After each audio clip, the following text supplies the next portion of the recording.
I know some people find Sight and bruggencate a little bit too harsh and blunt, but they don't know the real Si. Tender and smiling, always something nice to say, always a little gift for you, whatever the occasion. No wonder I was so happy to see him just the other day. He spotted us from the other side of a crowded street. I tried to hide behind my wife, as you do, but it was too late. "Is this your family?" He always asked me about them. "Yes," I said. "What's that?" "Looking a gift horse in the mouth again?" he asked, and asked me to take my glasses off. "It's a polygraph." "Thanks." I was going to ask myself who I was. It takes a good friend to read your mind and know what you want. "It's yours." He attached the electrodes to my eyeballs. "Let me show you how it works." I was amazed by his generosity. "Great," he said. "You'll be pleased to know that A, you know God exists, and B, you love him." "Great," I said. "I wasn't aware of that. Are we done yet?" "Not so fast," he said. He pulled the electrodes out of my eyes. "Is this your wife?" "Yes." "Very nice. Now ask her to take a top off and a bra."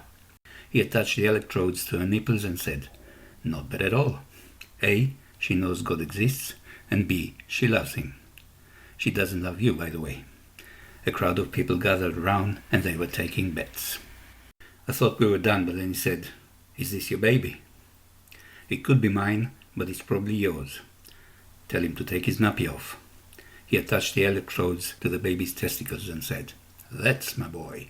A, he knows God exists, and B, he loves him.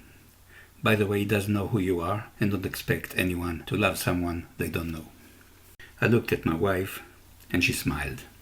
He knows and loves me, but that's beside the point. I was rather disappointed, but I was happy because I thought we were done. "Not so fast," he said. "Take your trousers off." He grabbed hold of my dick. "Now think of God." I was so overwhelmed by my love for God, he never saw it coming. "Let's try this again." Most people on the street weren't born when I had my first coming, but by the time of my second coming, he managed to catch my sperm and attach one electrode to its tail. The other electrode was left hanging. "What's wrong?" I said. His face turned white. He was generous enough to give me his polygraph, and he didn't ask for his baby back. The least I could do was check that it was all right. "I'm okay," he said. "It's your sperm I'm worried about." "Give it to me straight," I said bravely. "Right," he says. "Pull your trousers up. You better sit down for this. A, the good news is your sperm knows God exists. B, the bad news is he doesn't love him yet." We were nearly done. My wife walked by with a new husband, her son, his wife, and a baby. She smiled. I tried to stand up, but I couldn't. I wondered where I went wrong as far as my sperm was concerned. If my sperm wasn't brought up right, who was going to take care of me in my later years? I looked at Si, pleading for mercy. "Are you sitting down?" he said. "Good.